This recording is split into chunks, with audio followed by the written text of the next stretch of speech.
संयोजन में हम अब छत्तीसगढ़ पहुंचे हैं और ये छत्तीसगढ़ 72 गढ़ों में तब्दील हो जाए आपके हाय हाय क्या बात है। करीब 15 साल पहले मैं राजनांदगांव आया था, जो कीर्ति काले और हमारे सुरेंद्र दुबे जो बाद में पद्मश्री और सब हो गए, उनके संचालन में ही किया करता था पूरे छत्तीसगढ़ के। तो बहुत समय के बाद में आना हुआ। आपको प्रणाम करता हूँ। 4 पंक्तियों से बात की शुरुआत। मनुज तो छोड़िए ये देव धड़कन से भी पावन है। मिट्टी की वंदना थोड़ी कर लिया, स्वागत है। जिसके दम पर, जिससे अन्न जल ग्रहण करके हम बड़े हुए। मनुज तो छोड़िए ये देव धड़कन से भी पावन है, करे क्या वंदना इसकी ये वंदन से भी पावन है। लगा ले हम इसे माथे निगाहों में इसे भर ले। संभालना ये पंक्ति को बहुत विनम्रता से दे रहा हूँ। लगा ले हम इसे माथे निगाहों में इसे भर ले। हमारे देश की मिट्टी ये चंदन से भी पावन है। हमारे देश की मिट्टी ये आपकी तालियां कमजोर है, ये मुझे वीर गति को प्राप्त करवा देगी। 4 पंक्तियां पढ़ता हूँ और मैं नमूने के बतौर ही चल रहा हूँ। नमूना हमारे भारतीय जनता पार्टी के अध्यक्ष महोदय बैठे हैं और बड़े अपने ध्यान आ रहा, जहाँ तक कि पिछले आयोजन में आया था तब भी आपको उपस्थित थी, भले वो 15 साल पहले की बात है। मैं 4 पंक्तियां थोड़े से रंग बदल के मैं प्रतीक में कुछ चीज़ें दे रहा हूँ, कुछ चीज़ें छू करके आगे जाता हूँ, छू करके आगे जा रहा हूँ, क्योंकि हम तो घंटों से चलने वाले लोग हैं। अब कई बार तो कैलेंडर देख के चलते हमें कितने दिन का मामला है अपना। तो 4 पंक्तियां पढ़ा और पीछे तक जो हमारे काले वेश में जो बंधु बैठे उन तक का ध्यान मांगो। भगवान श्री राम वनवास में जा रहे, आगे श्री राम जी, पीछे लक्ष्मण जी। लक्ष्मण को अचानक कहते कि अनुज लक्ष्मण, ये कितने ताजे खिले हुए फूल पूरे रास्ते में बिछे हुए, ये कहाँ जाना है, किधर ये पगडंडी जा रही है। कविता बनती, फूल सजी पगडंडी निहारते, फूल के भी बड़े भाग लिखे हैं। फूल सजी पगडंडी निहारते, फूल के भी बड़े भाग लिखे हैं। और आश्रम पे कई आश्रम थे, किंतु छोटी सी कुटिया पे जाके टिके हैं।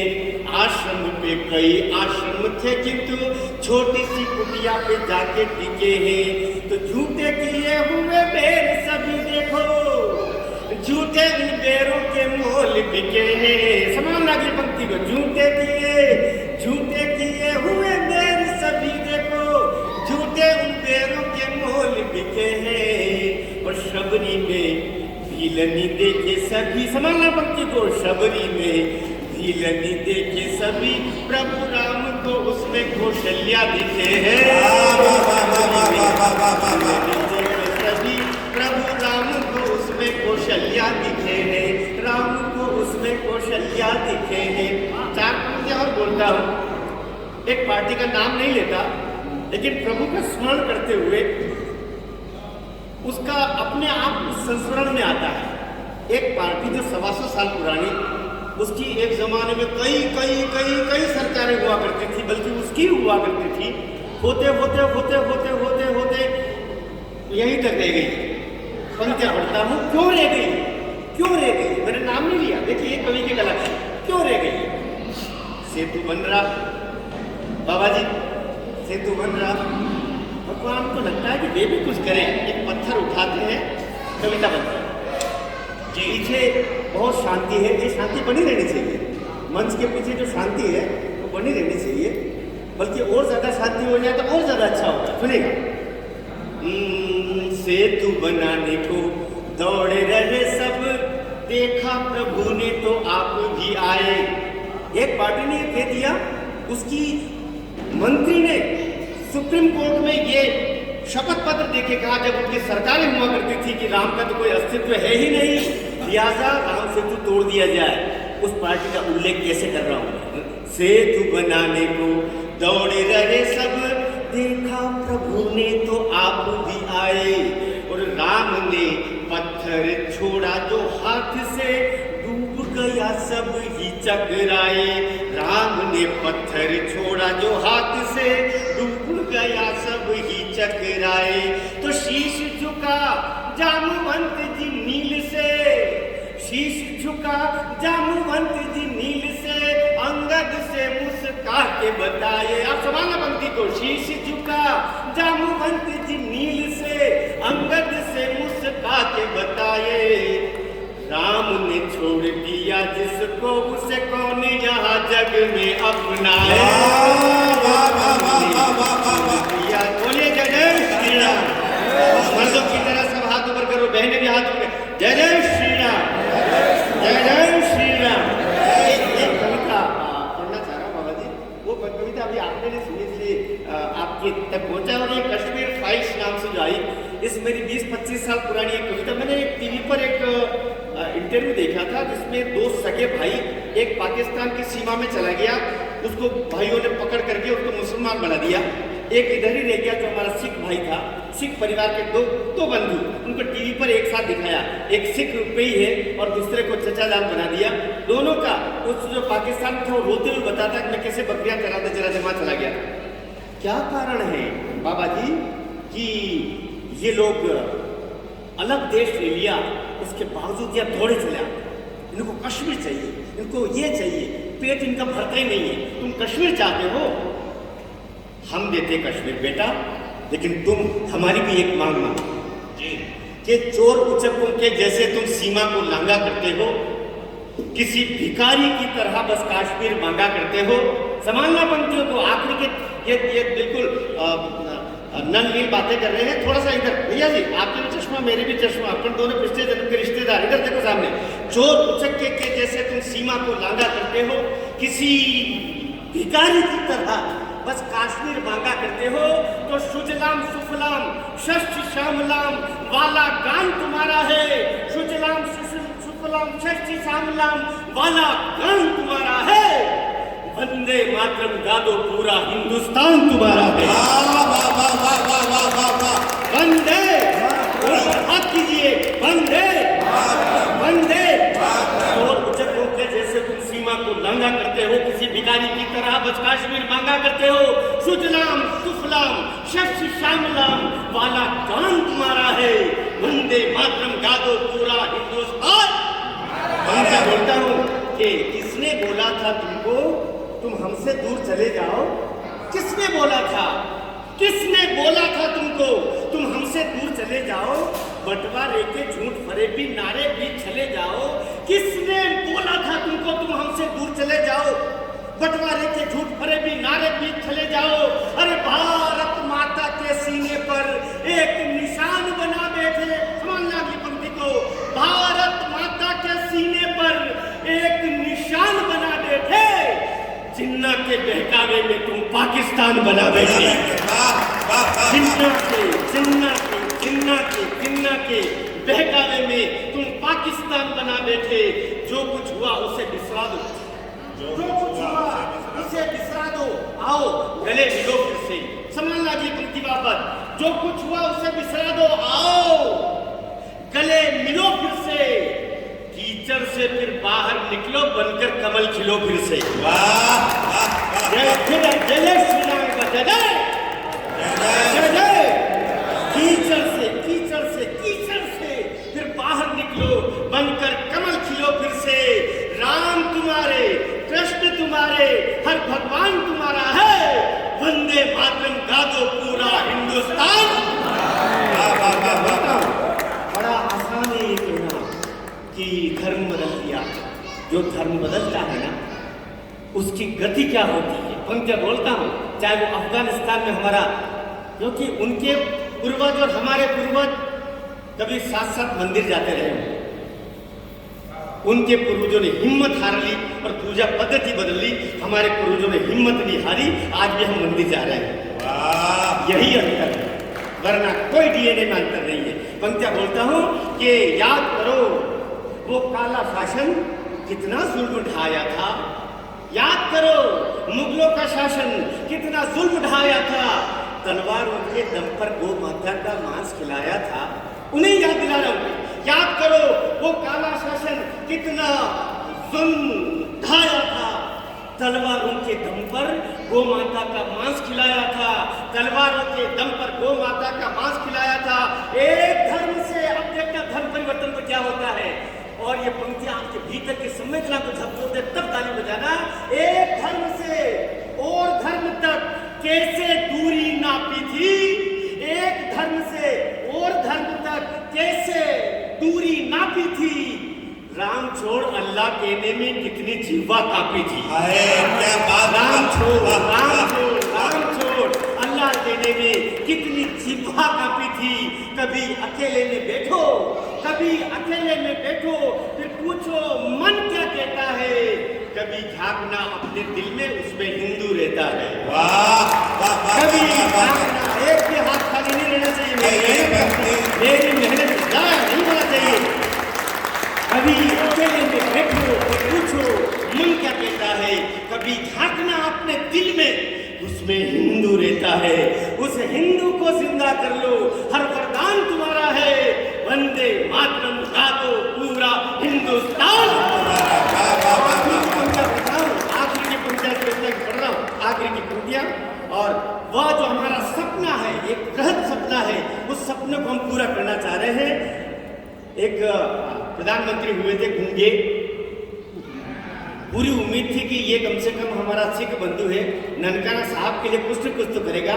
हमारे सिख बंधु और सिख पंथ है, याद रखिए 1929 से पहले सिख को धर्म नहीं, हम लोग पंथ के रूप में ही बोला करते थे। बौद्ध कहाँ से अलग हो गए, महावीर स्वामी के अनुयायी, हम भी महावीर स्वामी के अनुयायी। जैन कहाँ से अलग हो गए, इसी तरीके से सिख हमारे रक्षक हुए हैं। याद रखिए, ये सिख कौम नहीं होती, ये युद्ध वीरा कौम नहीं होती 16वीं शताब्दी से 17वीं शताब्दी के मध्य, तो आज जहां मंदिरों की घंटियां बज रही है ना, वहां भी अजानें हो रही होती। इसने हमें बचाया है। इसलिए कुछ बोलता हूँ आखिरी की कि ननकाना साहब के बाहर एक मिठाई वाला है जी। ननकाना वही रह गया, नानक जी का। ननकाना साहब के बाहर एक मिठाई वाला है, बरस हो गए उसके हाथों में आंसू का प्याला है। और हो सकता है वापस सब मिल जाए, सोचते ही रहते हैं कि ननकाना साहब के बाहर पाकिस्तान में एक मिठाई वाला है, बरस हो गए उसके हाथों में आंसू का प्याला है। इधर फटे रसगुल्ले का ये थाल अधूरा लगता है। पश्चिम बंगाल कभी दर्द होता है हमें कहने में कि पूर्वी बंगाल कहाँ चला गया बात, कि ननकाना साहब के बाहर एक मिठाई वाला है, बरस हो गए उसके हाथों में आंसू का प्याला है। इधर कटे रसगुल्ले का ये थाल अधूरा लगता है, दिन पूरब के ये पश्चिम बंगाल अधूरा लगता है। वाह वाह वाह वाह वाह वाह वाह। दिन पूरब के ये पश्चिम बंगाल अधूरा लगता है, दिन पूरब के ये पश्चिम बंगाल अधूरा लगता है। सारी दुनिया रहे देखती, बाबा जी सारी दुनिया रहे देखती, एक वितान बना डाले समानापंथी को। सारी दुनिया रहे देखती, एक वितान बना डाले, भारत बांग्लादेश पाक मिल हिंदुस्तान बना डाला। बोलिए जय जय भारत बांग्लादेश पाक मिल हिंदुस्तान बना डाले। फिर चाहे तो ले लेना, मनहर का प्राण तुम्हारा है। वंदे मातरम गा दो पूरा हिंदुस्तान। ऊपर हाथ करेंगे और जय का भारत माता की, भारत माता की, भारत माता की। वंदे वंदे जय जय श्री राम, जय जय श्री राम।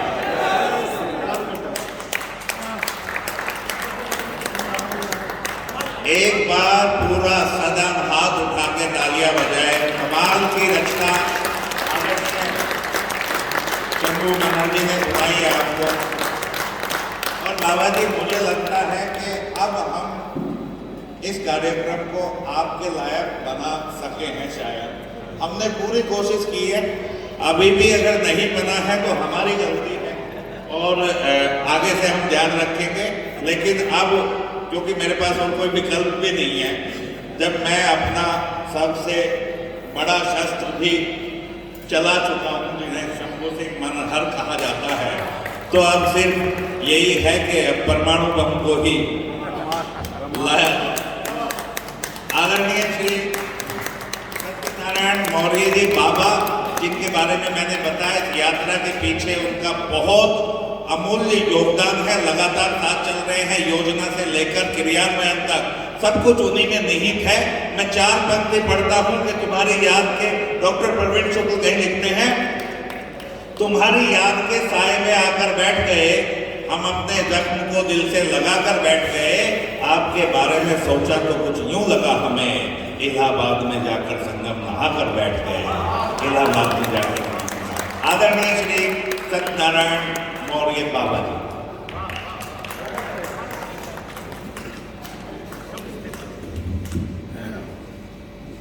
ये कवि सम्मेलन उस ऊंचाई पर पहुंच गया जब तालियां निरंतर, मतलब आजाद जी ने ऐसा माहौल उपस्थित कर दिया तो ताली बजाना।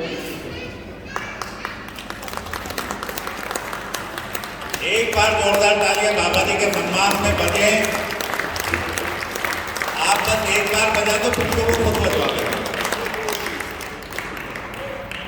अभी जैसा शंभू जी बता रहे थे कि वो क्यों नहीं बोल पाते। माफी चाहता हूँ, मैं एक बात बताने भूल गया। बाबा जी बहुत बड़े आर्टिस्ट हैं, इस देश के नहीं दुनिया भर में बहुत बड़े आर्टिस्ट हैं। वो हर विधा में उनको महारत हासिल है, चाहे वो पेंटिंग हो, चाहे वो गायन हो, चाहे वो लेखन हो, चाहे वो परफॉर्मेंस हो। और इसके अलावा भी अगर उनसे शास्त्रार्थ करने बैठ जाओ, इतना अथाह ज्ञान का भंडार बाबा जी के पास है। मैं नमन करता हूँ। आइए आजाद जी, ये नाम यश सब छूट जाता है। रामायण के 2 पात्र ऐसे हैं जिनका नाम ही नहीं है, जिनके लिए माननीय शंभू बनर्जी ने कविता पढ़ी। एक तो है केवट और दूसरी है शबरी। इन दोनों के नाम नहीं। वो शबर जाति की थी इसलिए उसका नाम शबरी, और वो केवट था इसलिए उसका नाम केवट। यानी कभी कभी जब आदमी खुद को खत्म कर देता है तब कुछ प्राप्त करता था। मैं कई बार बड़ी बात ये चर्चा में आज मैं कविता नहीं करूँगा, कविता की इतनी ऊंचाई पहुंच चुकी, लेकिन थोड़ी सी चर्चा करूंगा मैं। हम जब मंत्र पढ़ते हैं, तुलसीदास जी चौपाई पढ़ते हैं, तुलसी याद अनुसार में भांति भांति के लोग, कबीरदास जी गिर कर कहे कबीर सुनो भाई साधो, रही मन धागा प्रेम का मत तो वो चटका है। हर जगह सूर सूर तुलसीदास जी, सूरदास कहते हैं, कबीरदास कहते हैं, सबके नाम है। लेकिन वेद सबसे पुराने हमारे देश के ग्रंथ माने जाते हैं। तो आप कल्पना करना, एक मंत्र है सर्वे भवन्तु सुखिनः सर्वे सन्तु निरामया सर्वे भद्राणि पश्यन्तु मां पश्यन्तु भागवत। एक मंत्र हम रोज पढ़ते, ओम द्यो शांति शांति आपा शांति। किसने लिखा पता है क्या? ताली बजाई ऋषियों के नाम पर। वो नाम ही नहीं उनके, जिन्होंने मंत्र लिखे हैं। मंत्र करता होते हैं, रामायण का करता है, भागवत का करता है, लेकिन वेदों का कोई करता है ही नहीं है। उसमें क्या लिखा? मंत्र दृष्टा ऋषि, ऋषियों मंत्र दृष्टा। कई बार जब खुद को खत्म कर देते हैं तो मुझे लगता है ये जो कवि सम्मेलन, तालियां इसलिए नहीं बजनी चाहिए, इन्होंने बहुत अच्छी कविता पढ़ी, पढ़ जाते हैं। हो सकता है इससे अच्छी कविता, क्योंकि कवि सम्मेलन की शुरुआत इतनी अच्छी हुई थी ईश्वर भैया से, ताली बजाओ छत्तीसगढ़ी इतनी बढ़िया हो सकती है, भागों का अभ्यास ही नहीं। ये इस देश में कुछ हुआ भी है। पंजाबी छा गई फिल्मों में पंजाबी आई कि नहीं आई? पंजाबी आ गई, थोड़ी बहुत गुजराती आ गई, लेकिन इतनी बड़ी तमिल भाषा थी। संस्कृत की सबसे निकट भाषा तमिल भाषा है, लेकिन तमिल भाषा के बारे में हमको कुछ नहीं बताया। मैं तो इस पूरे रोज रोना ही होता आपको से। मेरे को जब साउथ गया था, महेश जी आप आगे पूछे, यात्रा प्रारंभ भी हुई थी। एक हमारे मित्र थे, उन्होंने कहा, आप तो उस दिन आए थे, एक मित्र ने कहा इस रथ को थोड़ी देर हम ले जाएं। तो मैंने जो राम जी का हमारा कॉपीराइट पूरी, चलो। तो हम खुद रथ को लेकर पहुंच गए। अभी सबसे ज्यादा माहौल बना था महाराष्ट्र में, लेकिन महाराष्ट्र में यहाँ और साउथ में एक अंतर था। इधर करीब 25-30 हजार जनता थी पूना मिला के, लेकिन नियम कुछ भी नहीं थे। और साउथ में भले 2000 लोग थे, लेकिन एक ने भी लाइन नहीं तोड़ी। लाइन में दर्शन कर रहे थे, ना हम उनकी भाषा समझ रहे थे, ना वो हमारी भाषा समझ रहे थे। केवल एक ही शब्द था, राम राम राम। वाह वाह। उत्तर से दक्षिण तक जिसका नाम जुड़ा सब नामों में। एक मजेदार बात बताऊं, आज कवि सम्मेलन हो रहा है, सच बता रहा हूं, आज महेश जी आप भी महसूस करोगे, इतने दिनों से बैलेंस नहीं बैठ रहा था। मतलब यात्रा हाई क्लास, कवि सम्मेलन बिल्कुल डल। सुदीप भोला थे, और भी कितने कवि थे, बनर्जी थे, सारे थे, लेकिन कवि सम्मेलन डल, यात्रा आई। बाद में हुआ, बीच में ऐसा भी हुआ कि कवि सम्मेलन उठ गए। ये पहली बार ऐसा हुआ कि यात्रा भी हाई थी और कवि सम्मेलन में भी आज इसके पहले सच बताओ, इसके पहले लगा कवि गोष्ठी कर रहे। आपने देखा होगा योगेश भैया ने, हम कभी गोष्ठी कर रहे थे, मैंने बताया ताली इस बात के लिए बजना चाहिए कि कवि बहुत अच्छे थे, ताली इस बात के लिए बजना चाहिए पहली बार राम यात्रा में हो रहा है। अभी तक लोग कवियों को बुलाते थे, पहली बार कवियों ने लोगों को बुलाया है, पहली बार कवि ये वास्तव में राष्ट्रीय कवि संगम को और से काम हो ना हो, हमेशा कवि एक बात कहते हैं, फिल्मकार कहते हैं हमारी मजबूरी है जी, मंदाकिनी को कम कपड़े में लाना हमारी मजबूरी है, जीनत मान को लाना हमारी मजबूरी है, राज कपूर बोलते थे कपड़े उतारना हमारी मजबूरी है, सनी लियोनी बोलती कि फिल्म में तड़का देना मजबूरी है। पहली बार क्यों बोलते हैं? क्योंकि तुम जनता के गुलाम हो। मान लिया कि फिल्मकार सब गंदी फिल्म बनाते हैं, मान लिया कि फिल्मकार सब गंदी फिल्म बनाते हैं, लेकिन आप बताओ उनको कौन देखने जाते हैं? मान लिया कि फिल्मकार सब गंदी फिल्म बनाते हैं, लेकिन आप बताओ उनको कौन देखने जाते हैं? इस तरी फिल्मों को समुचित दर्शक ना मिल पाते हैं और इस तरी फिल्मों के पूरे हाउसफुल हो जाते हैं। जो जितना नंगा है उसके उतने ज्यादा दाम रे। दिल्ली ही क्या सारी दुनिया बन गई है कमाम रे। अभी तक हम गाली देते आए तो बहुत पहले से, ये कवि संगम प्रारंभ होने के पहले से मैं हर बार एक बार बोलता था, जब लोग बोलते थे कि लोग अच्छी कविता नहीं सुनते हैं, अच्छी कविता नहीं सुनते हैं, तो मैंने कहा इसलिए नहीं सुनते कि मतलब उनके ऊपर तुम गुलाम होकर उनके हिसाब से नाच गए, गलत है क्या? तो मैं एक कवि सम्मेलन उस समय करना चाहता था, कवियों की ओर से कवि सम्मेलन, बताओ किशोर जी, कवियों की ओर से कवि सम्मेलन। और हम ऐसे कवि सम्मेलन कुछ मुंबई में किया करते थे कि भैया जिसको सुनना है सुनने को उठ के, क्योंकि नेता बिकते हैं वोटों पर, कवि बिकते ताली पर। नेता बिकते हैं वोटों पर, कवि बिकते ताली पर, और रस छंदों को छोड़ के हम भी उतर चुके गाली पर। और माँ वाणी जो श्वेत कमल पर रहती थी चित्रों में, उसको लाकर छोड़ दिया है भोगवाद की नाली पर। कविता के रूप में नहीं, लेकिन शब्द समझना, जैसे आप चित्र देख रहे हैं माता सरस्वती का, ये यात्रा क्यों निकाली? अभी मैं आप सबको कुछ पुस्तक भेंट करूंगा, माता सरस्वती। हम ये सोचते हैं माता सरस्वती कोई देवी है, आप भी ये सोचते होंगे। मैं 20 सालों से करीब विदेशों में प्रदर्शनी लगा रहा हूँ। ये सरस्वती क्या है जिसको हमने देवी बना लिया, वीणा हाथ में दे दी है? देश में दरअसल 3 नदियां थी। कितनी? वैसे बहुत नदियां, लेकिन 3 नदियां प्रमुख थी। एक नदी का नाम था गंगा, एक का नाम था यमुना, और एक का नाम, हालांकि जब सरस्वती नदी प्रसिद्ध थी उस समय गंगा की इतनी वैल्यू, अपने जितना भी वेद साहित्य लिखा गया है तो गंगा में नहाने से मुक्ति मिलती है, गंगा के किनारे मुक्ति का अभ्यास हुआ तो गंगा को मुक्ति की देवी माना गया। यमुना के किनारे कृष्ण ने अपनी रास रचाई, उसके किनारे भक्ति पनपी, इसलिए यमुना को भक्ति की देवी माना गया।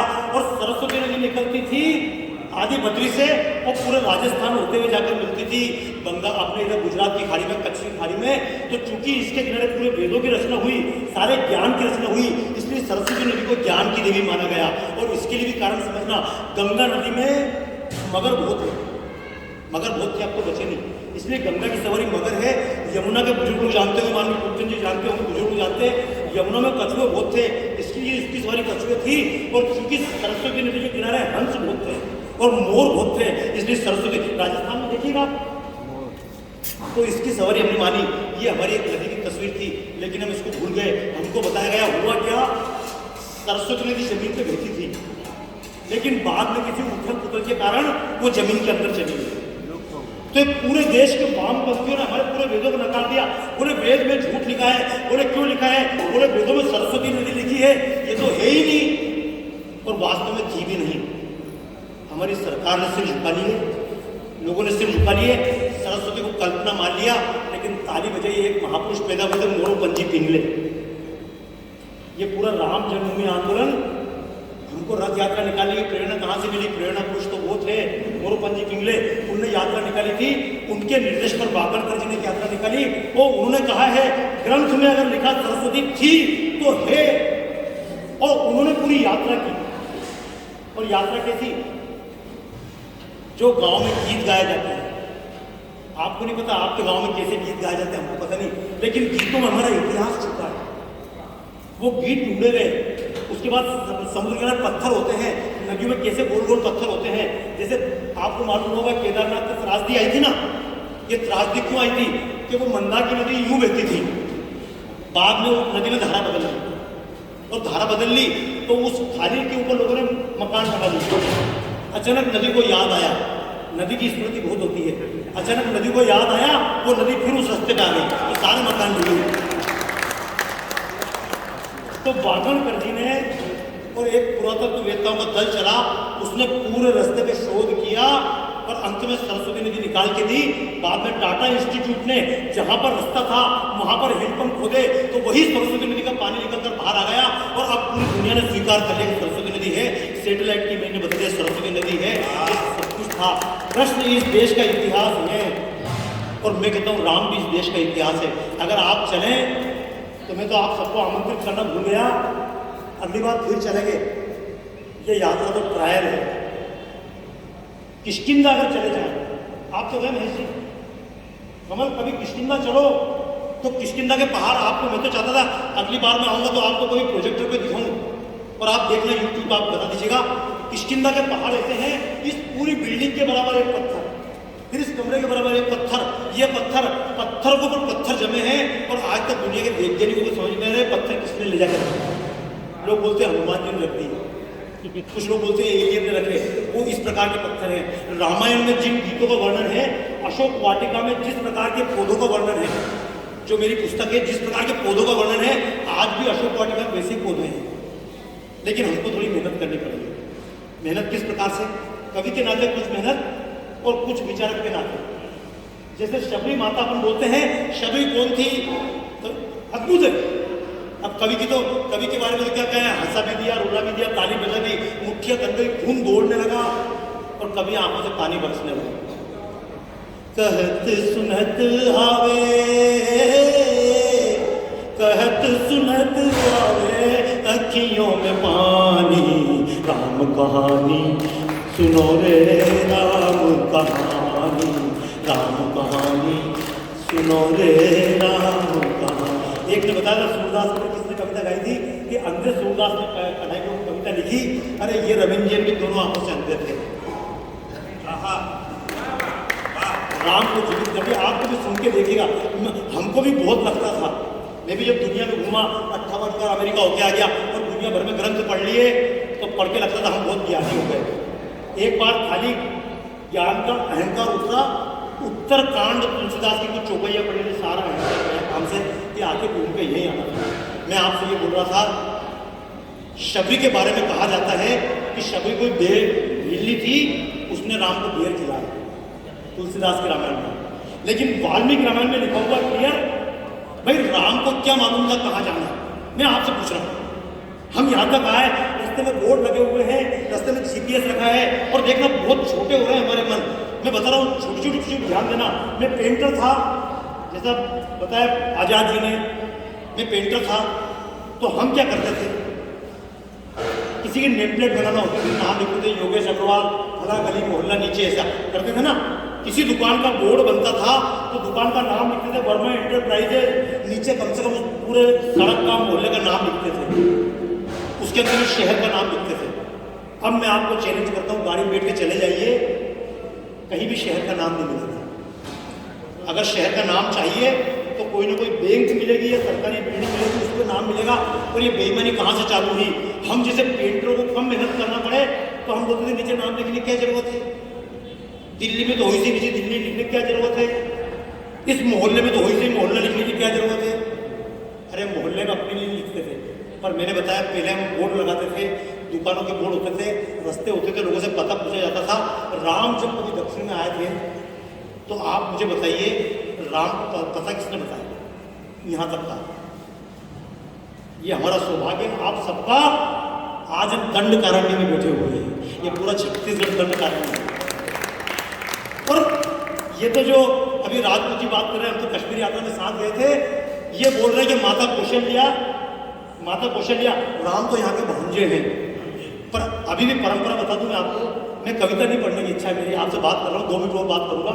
आप एक बात याद रखिएगा, कभी जनकपुर यानी नेपाल के कोई लड़की हो और उसका विवाह करने के लिए अयोध्या में कोई लड़का मिल जाए, और अयोध्या के आपको पता होगा खबर नहीं है, भावेश ये हम लोग पता नहीं है, अब भी अगर कोई बुजुर्ग है और उसकी लड़की का विवाह के लिए अच्छा लड़का जिसका पैसे वाला खानदान वाला लड़का अयोध्या का मिल जाए तो बड़े बुजुर्ग मना कर देते हैं, हम अपनी बेटी को अयोध्या में नहीं देंगे, तुमने हमारी बेटी को बहुत दुख दिया सीता माता को, अब हम ये परंपरा कहां से है? लोग बोलते रामायण कहाँ है? रामायण तो हमारी परंपराओं में जिंदा है। वहाँ का कोई लड़का वहाँ देना नहीं चाहता, विवाह नहीं करना चाहता। ये गाँव में कौन बताया? आप कल्पना करो, राम चित्रकूट आए थे, चित्रकूट में राम ने 10 साल गुजारे। कितने? चित्रकूट से लेकर दंडकारण्य 10 साल राम ने गुजार दिए, 11 साल। अगर राम 2 साल और गुजार देते, कितने? 12 साल जिनको गुजार दिए थे, अगर 2 साल और गुजार देते चित्रकूट में बैठकर, तो क्या सीता का हरण होता? क्या रावण का मरण होता? राम चुपचाप वापस चले जाते। लेकिन नहीं, हमको लगता राम, और मैं आपको एक कहना चाहता हूं, जैसे हम सब दीदी के हाथ के मोहरे हैं, ऊपर वाला पासा फेंके नीचे चलते दाव, कहीं धूप कहीं छाओ, जैसे हम मोहरे हैं ऐसे राम भी मोहरे थे। आप ये राम किसके हाथ के मोहरे थे? तो कल्पना कीजिएगा, विश्वामित्र जी की और वशिष्ठ जी की ऐसी लड़ाई थी। विश्वामित्र ने 100 बच्चे खत्म कर दिए थे, विश्वामित्र की वशिष्ठ की लड़ाई थी। लेकिन जिस दिन विश्वामित्र राम को लेने आए, वशिष्ठ ने कहा हमारी लड़ाई गई पुणे में, राम को लेकर जाओ। राम को जंगल जंगल दिखाया गया। ये सारे हथियार जो राम को मिले, ये किसने दिए थे? क्या अयोध्या से लेकर गए थे? नहीं, ये मैंने चित्र जो बनाया अपने रथ के ऊपर चित्र बनाया, आप कभी गौर से देखिएगा रथ को, उसमें राम गए। तो जिस दिन राम अयोध्या से निकले तो कपड़े देखे गए और निकल जाओ। लेकिन आप रामायण पढ़िएगा, आपकी कविता को विषय बन जाएंगे भैया। राम जब निकले तो राम को ड्रेस पहना दी गई, वनवासी वेश, लेकिन राम ने कहा कुछ चीज साथ लेके जाऊंगा। और राम क्या क्या लेके गए? वाल्मीकि रामायण में लिखा हुआ है। राम क्या लेकर गए? राम 2 धनुष लेकर गए, और 2 तुनीर लेकर गए, और 2 सोने से मड़ी हुई तलवार लेकर गए। ये हमको इसमें पता नहीं पड़ता। और साथ में एक कुदाली लेकर गए और एक कुल्हाड़ी भी लेकर गए। इसलिए मैंने जो चित्र बनाया रथ के ऊपर, उसमें साथ में कुदाली और कुल्हाड़ी भी बनाई, ताकि हमको मालूम तो पड़े राम निकले। मैं रखने में नहीं जाऊंगा, लेकिन बताओ राम चित्रकूट में थे, चित्रकूट से आगे का पता किसने बताया? चित्रकूट से नीचे उतरने का राम को पता किसने बताया? ऋषि ने बताया। उसने कहा वहां जाओ, उसने कहा वहां जाओ, फिर उन्होंने कहा मतन ऋषि के पास जाओ। अच्छा, राम यहाँ तक आ गए थे, कहाँ तक? अपने छत्तीसगढ़ से नीचे निकलकर राम पंचवटी तक पहुंच गए थे। कहाँ तक? पंचवटी तक। पंचवटी जो ऋषि थे, अगस्त ऋषि, उन सब ने उनको वहां रखा। और एक मजेदार बात बता रहा हूं, जब सीता का हरण हुआ तो देवता बहुत खुश हुए। ये वाल्मीकि ने लिखा, बोले अब काम अपना पूरा हो गया। बोले क्यों? बोले अब रावण ने पंगा ले लिया। क्योंकि देवता खुद तो पंगा लेते थे। जब लक्ष्मण घायल हुए तो राम को फ्लाइट की जरूरत थी कि रातों रात जाके अपनी जड़ी बूटी लेके आनी है। लेकिन फ्लाइट भारत में उपलब्ध नहीं थी, फ्लाइट उपलब्ध थी इंद्र के पास। इंद्र ने दी क्या? विमान नहीं दिया। राम को फिर जरूरत पड़ी, राम लक्ष्मण दोनों घायल हुए, फिर जरूरत पड़ी कि गरुड़ को लेकर आना है। हनुमान जी अपनी ताकत से उड़कर गए, किसी ने राम को फ्लाइट की सुविधा उपलब्ध नहीं कराई। लेकिन जब कुंभकर्ण मर गया, मेघनाथ मर गया और रावण भी घायल हो गया, अतिकाल मर गया, सब अकंपन मर गए और रावण भी एक बार घायल हो गया, तो इंद्र ने राम के पास अपना रथ भेजाया कि राम पैदल क्यों लड़ रहे हो, इस पर चल के लड़ो। अब तो रामायण पढ़ो, राम ने ऐसा लेक्चर दिया। क्योंकि ये जो यहाँ चुनाव आ रहा है ना, योगी जी को पैसा दिया ने मोदी जी को पैसा दिया। जब पहली बार मैंने कैसेट बनाई थी मोदी जी के साथ में, तो 12,000 रुपये में मोदी जी को भी सोचना पड़ा था। तो बाबा 12,000 ज़्यादा तो नहीं हो जाए। आज हजारों करोड़ लाइन नहीं लग रहे। क्यों? क्योंकि पहले कोई अंबानी पैसे नहीं देता था, पर इन सबको लगता जो जीतता, ये तो आप जानते हो, खूबचंद जी जानते होंगे, इसके पहले कोई पैसे देता था? छत्तीसगढ़ में अभी तो कम देंगे, लेकिन इस बार ज़्यादा देंगे, क्योंकि उनको मालूम फिर पलटने वाला मामला है। योगी जी को भी सहायता हुई, मोदी जी को हुई। ये देवता या जितने बड़े व्यापारी उद्योगपति होते हैं, ये सब जीतने वाली सहायता करते हैं। लेकिन मैं उस पर नहीं जाऊंगा। ये शबरी जिसको आप समझते हैं, ये कोई अनपढ़ गृहिणी नहीं थी। आपने एक शब्द सुना होगा, स्लीपर सेल। क्या शब्द है? वो फिल्म देखी होगी ना, बेबी, उसमें स्लीपर सेल। भारत में भी ऐसे स्लीपर सेल है। जब लोग बोलते हैं ना मां गंगा हो गया पाकिस्तान का हाथ, तो मैंने कि पाकिस्तान हुआ, उसका हाथ यहाँ कहां से आया? ये उसके जो हाथ है स्लीपर सेल है, क्या बात जो उसके कहने से काम करते हैं। तो स्लीपर सेल केवल रावण के नहीं थे, स्लीपर सेल राम के भी थे। ये शबरी जो थी खाली पागल की तरह बैठी थी। वो उसके जो ऋषि थे मतंग, जब तक राम उत्तर में थे, अपन तो रोज कुछ ना कुछ चर्चा करेंगे रामायण के ऊपर, राम उत्तर में थे तो राम को तैयार किया जा रहा था। और जब राम को तैयार कर रहे थे तो इधर दक्षिण में मतंग ऋषि सारे बैठ के इनको, अंगद को, सुग्रीव को, इनको तैयार कर रहे थे कि किसी दिन दोनों मिल जाए। नर वानर ही संग कहूं कैसे, कई कथा भाई संगति जैसे। ये उत्तर और दक्षिण मिल गया तो फिर तो सबको निपटा देंगे। लेकिन रावण ने बाली को पटा रखा था। भाई बाली से क्या दुश्मनी थी, लेकिन रावण ने बाली को पटा रखा था और एक दीवार बना रखी थी उत्तर से दक्षिण के बीच में। ये सारी दीवार तोड़ने का काम किया। उस समय शबरी चुपचाप बैठी थी, उसको एक ही जिम्मेदारी दी थी, इधर से राम आएंगे, कब आएंगे कोई गारंटी नहीं, अपने आप आएंगे। बोले फिर क्या करना है? बोले उनको वहां पहुंचाना है। उधर वो सुग्रीव बैठा, सुग्रीव को नहीं मालूम था राम से मिलना है, राम को नहीं मालूम था सुग्रीव से मिलना है। लेकिन राम आए में शबरी की कहानी अलग है।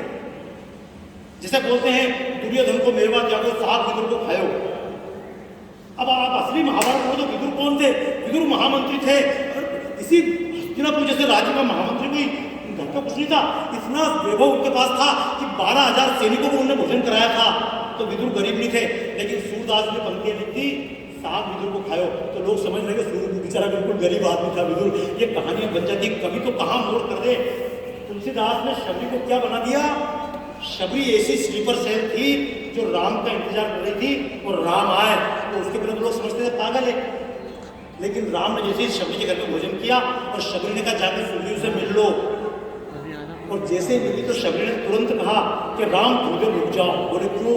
बोले मैं तुम्हारे सामने मरना चाहती हूँ। ये भाई साहब रामायण है। शबरी ने कहा राम मैं तुम्हारे सामने प्राण त्याग दूं। क्यों? क्योंकि अब मेरा जिंदा रहना मुश्किल है। तो आपको मालूम होगा राम के निकलने के पहले, राम के पहले शबरी ने खुद अपने आप को, जिसको बोलते हैं आत्मदाह कर लिया, जिसको बोलते हैं साइलेंट के बिल्कुल खा लिया। एक शर्वंग ऋषि थे।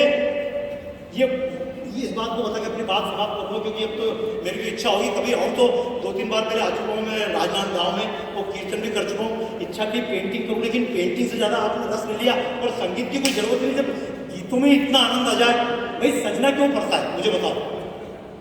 जैसे हमारे आजाद जी हैं, बोले जैकेट पहन के आया, बिल्कुल शानदार, हमारा कमर जोरदार कुर्ता पहन के आया। तो देखो सब सजे सजाए बैठे, वो उधर बैठे हुए, वो भी सच के आए। मैं सच के क्यों नहीं आया? क्योंकि मैं ऑलरेडी सुंदर हूँ।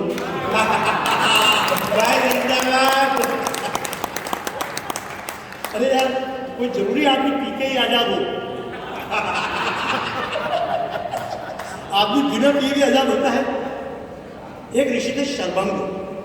ये स्पष्ट लिखा हुआ देह तजी शर्वंग रामायण पढ़ेंगे। क्योंकि मैं तो एक बात बोलूँ, हम जब तक कविता लिखेंगे आप सबके चरणों में, क्योंकि मैं आ रहा हूँ, लोग मेरा स्वागत करना चाह रहे हैं। और महेश जी ने बताया भैया मेरे को सबको प्रणाम करने दो। और मैं प्रयास कर रहा हूँ जितने लोग मुझे मिले उनके पाँव छूने, क्योंकि आप राजनांदगांव के लोग हमको महान मत मानने, आपको महान मानकर हम पाँव छीने आ रहे हैं। क्योंकि आज से 25-50 हज़ार साल पहले, 1 लाख साल पहले जब इस राम इस रास्ते से निकले होंगे तो राम को बेर लाके किसने दिए होंगे? उस समय मकान नहीं थे, कितने ठहराया होगा। उस समय धर्मशाला नहीं थी, सूर्य भवन नहीं था। बाद में पैदा हुए झूलेलाल, उन्होंने परंपरा चालू की, उसके बाद ये मकान बने, सब बने। अमर भाई तब तो पुरानी बात कर रहा हूँ, तब राम का स्वागत किसने किया होगा? तालियां बजाओ, आपके बाप बूढ़ों ने स्वागत किया होगा राम को। और आपको फिर पता है कि जैसे राम का स्वागत बड़े बूढ़ों ने किया था, हम भी राम का स्वागत कर रहे हैं। शर्वंग ऋषि की बात बता के समाप्त करता हूँ। शर्वंग एक ऋषि थे और वाल्मीकि में किस्सा आता है कि शर्वंग ऋषि के आश्रम में राम जा रहे थे। तो राम को देखा कि वहां पे 25-30 बॉडीगार्ड खड़े हुए हैं और एक रथ खड़ा हुआ है। तो राम ने देख लिया इंद्र का रथ है। अच्छा, इंद्र ने भी दूर से देख लिया कि राम उधर खड़े हुए हैं। तो राम ने लक्ष्मण का साइड में आ जाओ। राम लक्ष्मण साइड में आ गए। इंद्र मिलकर चला गया। फिर राम जाकर उससे मिले, किससे? ऋषि से। और जब राम ऋषि से जाकर मिले तो ऋषि ने राम को बहुत सारे हथियार दिए। ये हथियार कहाँ से आए थे? ये हथियार इंद्र देकर गया था। और रामायण में ये भी लिखा हुआ है, बाद में जब खरदूषण का वध हुआ तो उनने खुद ने कहा कि जो हथियार उन्होंने दिए थे उनसे वध हुआ। तो मैं चाहूँगा जितने दिन हम साथ रहे, आपका आशीष जितने दिन मेरे ऊपर रहे, क्योंकि देखो मैं बताऊँ ना आपको, पहली बार देने वाला बड़ा कि लेने वाला बड़ा? कौन बड़ा? ताली बताओ ना। देने वाला बड़ा? देने वाला बड़ा। कम से कम इन कवियों ने समय दिया, इसलिए सब बड़े हैं। आपने समय दिया है, आपने दान दिया है, आपने तालियां दी, इसलिए आप भी बड़े हैं। तो बस ये रामायण में चलते हैं। और बाबा आप ज्ञान दे रहे हो, अरे आशीर्वाद दे रहे हो, सबसे बड़े तो आप हैं। मैंने बताया ना, ज्ञान तो ये बातें कहीं नहीं मिल सकती। नहीं मिल सकती। कहीं को तो इसको छोड़ना पड़ता है। हम जो ज्ञान प्राप्त करते हैं, जैसे अब बताओ, ठीक है, जैसे कविता पढ़ रहे थे मुझे रोना आ गया था और रथ में बैठ के बहुत रोया। ये जो राम का रथ चल रहा है, इसमें बैठ के मैं कई बार रोता हूँ। इसलिए रोता हूँ कि मतलब हम जब निकले थे तो हमको पता नहीं था कि 50 लोग इकट्ठा होंगे भी नहीं। पता हो ना आपको, मीटिंग में हो गए। मैं आप सबके सामने बोल रहा हूँ, ये जितने लोग शैलेश भाई से पूछना, सबसे पूछना, भाई साहब किसी को पता नहीं था 50 लोग इकट्ठा हो पाएंगे। हम जब रथ को लेकर गए थे तो बेंगलोर में पता पड़ा तमिलनाडु गवर्नमेंट ने कहा रथ को खोल कर नहीं ले जा सकते हो। पूरे रथ को पैक किया। लेकिन आप आश्चर्य करो कि जैसे ही रामेश्वर में मंदिर के बाहर रथ खड़ा किया तो हमारे जने कहाँ से एक दो नेता पूछे, उनने जरा सा मंदिर खोल दो। हमने जरा सा मंदिर खोला तो पुलिस वाले जो खड़े हुए थे रथ को पैक करके ले जाओ, वो पुलिस वाले दर्शन करने आए। बोले दर्शन करने दो। उनने दर्शन किया और हमसे कहा रथ बंद क्यों कर रखा? मैंने तुम्हारा ऑर्डर है। बोले हमारा ही ऑर्डर है, खोल दो। भाई बहुत अच्छा। ये तंबी जी, पारी जी, आप आश्चर्य करोगे।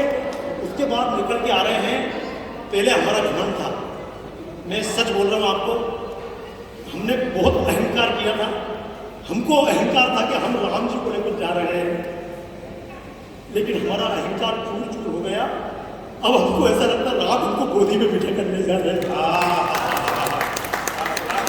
ये पूरी व्यवस्था है, ये वास्तविकता है।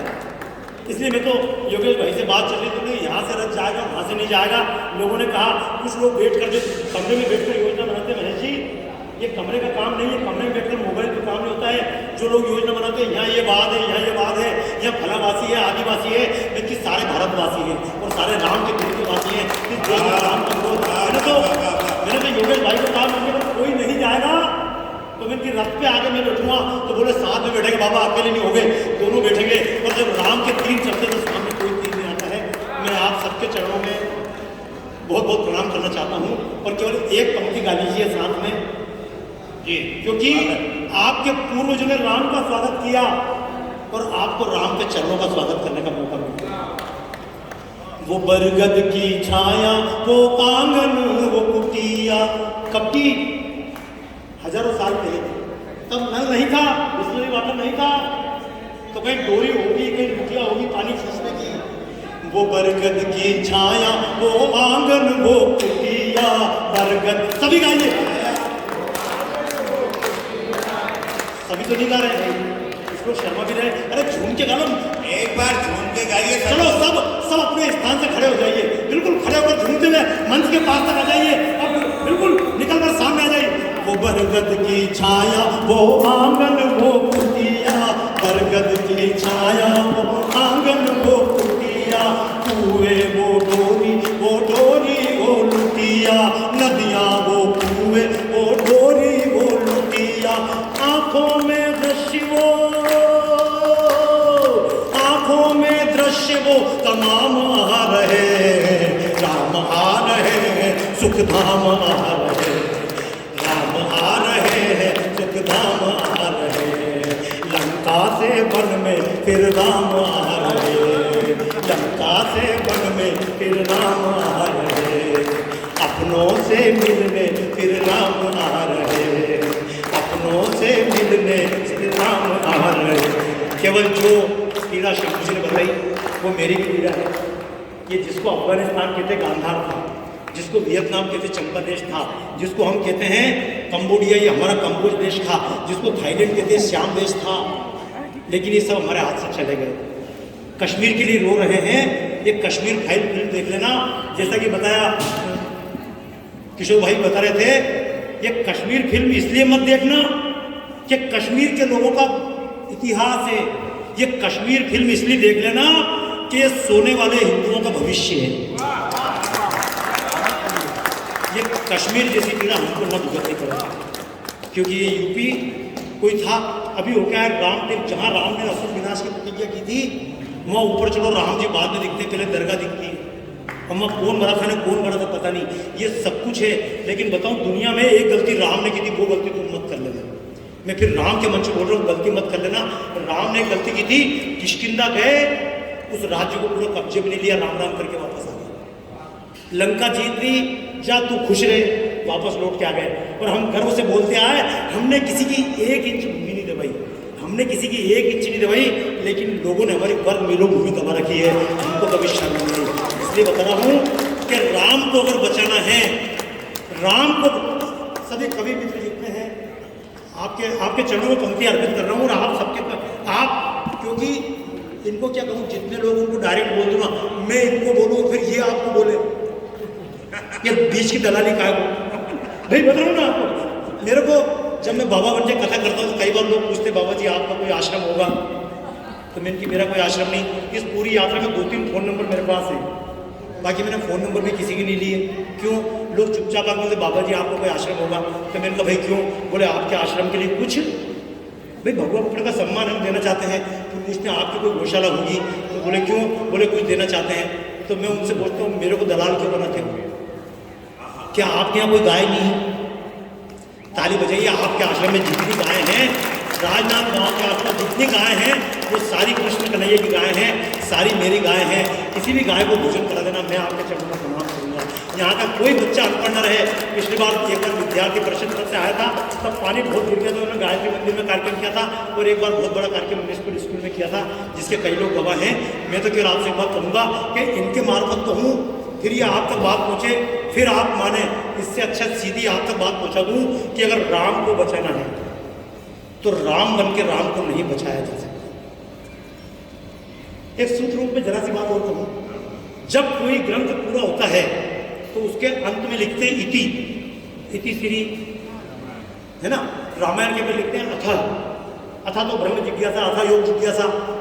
तो शुरू में लिखते हैं अथ श्री महाभारत कथा, है ना। इति श्री रामायण फला लिखते हैं। लेकिन एक बात है, हिंदू ग्रंथ जो होते हैं उसमें अथा तो होता है, लेकिन इति। पैगंबर चले गए, दूसरा पैगंबर आया ही नहीं, तो जो गलती करेगा उसको ठीक कौन करे? भाई मियाँ लोगों में तो ये है कि अगर मान लो जो भी लिख दिया तो वो शरीयत में ऐसा लिखा हुआ इसलिए हमको मानना है। गाड़ी में एक मियाँ चढ़ा, लंदन की बात है, वो गाड़ी मियाँ चढ़ा, बोले म्यूजिक मत बजाओ। बोले क्यों मत बजाओ? बोले हमारे इस्लाम में हराम है। बोले हराम क्यों है? बोले पैगंबर साहब ने कभी म्यूजिक नहीं बजाया। तो उस आदमी ने तुरंत एक झापट देकर उतारा, बोले मियाँ की औलाद, पैगंबर की औलाद, पैगंबर कभी गाड़ी में भी नहीं बैठा, तो तू गाड़ी में क्यों बैठा? हमको नियम बताने वाले, पर बता रहा हूँ उनको आप ऐसे ठीक नहीं कर पाओगे। उनको गांधी ठीक नहीं कर पाया, गांधी की औलादें ठीक नहीं कर पाई, उनको और कोई ठीक। राम जी भी रावण को ठीक कर देते तो काम चलता क्या? सीता भी वापस आ जाती अगर शांति की बातों से। अगर दुर्योधन का दिल परिवर्तित हो जाता नातों से, तो न राम को धनुष, कृष्ण को चक्र उठाना पड़ता। पर किंतु करे क्या, भूत बात के नहीं मानते बातों से। दावा नल भड़काती वही वायु दी बुझाती है। दुर्बल का कोई मीत नहीं है, नीति हमें बताती है। ऋषि मुनियों के अस्थि समूहों ने हमको बतलाया है, भक्ति अहिंसा का असुरों ने केवल खून बहाया है। तब की पावन परिपाटी जब झुलस रही हो ज्वाला से, तो तत्काल नहीं है उसका कंठी जब तक माला से। रास रचैया को ऐसे में चक्र उठाना पड़ता है, और गीता गाकर का पुरुषों को शूर बनाना पड़ता है। श्री कृष्ण की गीता को मैं फिर दोहराने आया हूँ, जागो जागो जागो जागो, तुम्हें जगाने आया। संकल्प लीजिएगा, बिना कृष्ण बने राम को बचाया। इसलिए पैगंबर के बाद दूसरा पैगंबर नहीं आया, ईसा मसीह के बाद परमात्मा का दूसरा पुत्र नहीं आया, उसने नसबंदी करवा ली। लेकिन हमारे ऋषियों ने कहा राम चले गए, तो 7 दिन कथा करने के बाद ये नहीं कहा राम चले गए। 7 दिन के बाद संत तुलसीदास से पूछा रामायण समाप्त, अब तो कोई नया अवतार नहीं। तो उन्होंने कहा नाना भांति राम अवतारा, रामायण सतकोटि अपार। तुलसीदास जी ने ये नहीं कहा मेरी रामायण रामायण है। संत तुलसीदास कह के गए नाना भांति राम अवतारा, हर युग में राम का अवतार अवतार होगा, इसलिए चिंता मत करना, छाती मत पीटना। हे हुसैन हम नहीं हुए तुम होते तो तुम भी क्या कर लेते रहे। लेकिन अपने को छाती पीटने की जरूरत नहीं, राम चले गए कोई बात नहीं, आए हैं तो जाएंगे राजा रंग फकीर। वही राम जरूरत पड़ी कृष्ण बनकर आ गए, वही रावण जब कभी सिकंदर बनकर आया तो वही कृष्ण चाणक्य बनकर पैदा हुए, वही रावण कभी अकबर बनकर आया तो महाराणा प्रताप बनकर राम पैदा हुए, वही रावण कभी अंग्रेज बनकर आया हमारे भगत सिंह सुभाष चंद्र बोस वीर सावरकर बनकर पैदा हुए, और वही रावण जब आज जातिवाद के रूप में सिर उठा रहा है, वही रावण जब आज आतंकवाद महिलाओं पर आक्रमण के रूप में सिर उठा रहा है, तो कोई ना कोई योगी मोदी बनकर भी वही राम उनके भी गीत मत गाना, योगी के गीत गाने से, मोदी के गीत गाने से, उस राम के गीत गाने से, उस कृष्ण की भागवत करने से अगर आज तक के कष्ट मिल गए होते तो इतनी भागवत के बाद देश में एक भी रुंडा नहीं घुसता। लेकिन बस ये राम का अवतार प्रयास कीजिएगा हमारे मन में हो जाए। ये यात्रा केवल इसलिए है, अब की बार राम की नौमी के दिन ना माने, जिस दिन कोई महिला से गुंडागर्दी कर रहा हो उस दिन को नौमी मान के अपने अंदर राम का अवतार पैदा कर लेना, देश सुधर जाएगा। जिस दिन जातिवाद का आनंद उठे उस दिन खड़े हो जाना, उस दिन देश सुधर जाएगा। आप सबके मनों में वही राम पैदा हो, आप सबके मन में वही राम, देश इसी भावना से आप सबको पूर्ण हमारे जय जय श्री राम, जय जय श्री राम, जय जय श्री राम। वो पुस्तक अगर होगी तो देख लेना, गाड़ी में अगर हो तो कुछ पुस्तक। एक मिनट के लिए मैं चाहूंगा कि बस आप